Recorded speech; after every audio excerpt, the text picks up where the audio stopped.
Hey, are you starting your digital journey to Rebelle? Here's the brush I use to paint almost every part of this illustration. Stay with me to show you my tips on this amazing software. Entering the round brush. Some strong assets of Rebelle include its textured brushes, painting modes, and papers. Some of Rebelle's main selling points are its brushes, painting modes, and papers. The realism and materials you can achieve with them is superb and something not many softwares can achieve. But if you come from another digital environment, it can be difficult to choose every slide, group, etc. So we will begin with a more familiar friend, the round brush. I recommend you to start practicing with these steps. We will start by selecting these two brushes over here at the pencil group. Once we do that, we will go to the Brush Creator panel here and tweak these values. Rebelle remembers every change you make to these modifiers, so if for some reason you change to another brush, your changes will be safe. When you click on the pen pressure icon and modify this curve like I'm doing right now, you are making a more wide and stable brush tip, which will translate into a more consistent brush stroke, so we won't be doing lines every time we paint.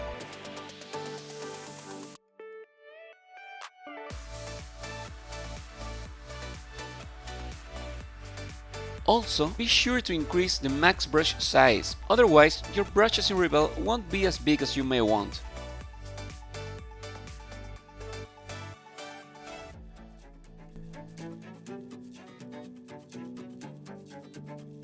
Repeat this process on the other brush. And now that we have both brushes with a straight line instead of a curve, do a right click on them and select Copy Brush Preset to favorite. In that way, you will have easier access to them. And now for the fun part, let's start using our new brushes. I recommend you do the sketching part using Rebelle's Espresso brushes. Those are an amazing tool for that.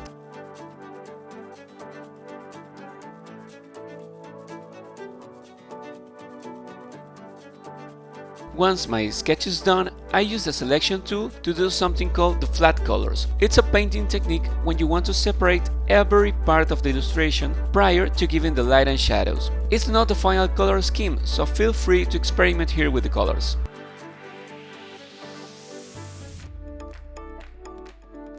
Once we have all the layers ready, we will click on the button here called Alpha Lock to prevent further modifications of the layer. Everything we paint from now on will stick inside the boundaries of what we have created before activating the Alpha Lock.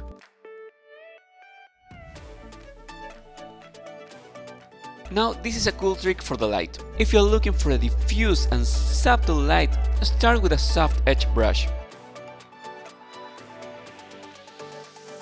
On the other hand, if you're looking for a more hard light with a hard shadows, go with the hard edge brush. I will start with the second option.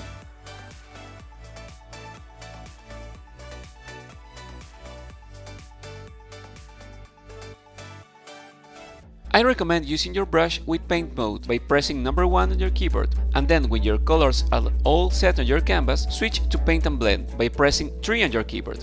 Using that will help you mix the colors as you go. If you want to blend more your colors, just switch to a soft edge brush and then use blend mode by pressing 4 on your keyboard. To make the light pop up more, I use again a hard brush, but this time I go with Express Oils to also gain a little texture on the canvas. I know it can be threatening, but don't be afraid to do it, you got this. The marks on the face, petals and the feathers were all done with an oil brush to put texture on the canvas and also give that painterly look I really love in Rebelle. In this case, I am looking for a more detail-oriented painting on the face and a more loose painting of the surroundings. Rebelle brush engines can be a little demanding for some computers. Don't let that stop you. If you are struggling with an issue, here are a couple of workarounds. First, you can start painting on a file with a low number of layers, or if you feel confident enough, a single layer file. This practice will feel like using traditional materials and will highly improve your painting skills and color mixing. I have found that Rebelle oil brushes works best when doing single layer paintings. Another option that can work is try reducing the DPI of your file, but I highly recommend you doing my first suggestion. Well, and that's it. I added some adjustment layers on the final illustration, but that's for another video. Don't hesitate to use some adjustment and filters to add more vibrance to your image. You can try Rebelle for free at www.escapemotions.com, and if you want to purchase the full software, you can use the link below. See you on the next time.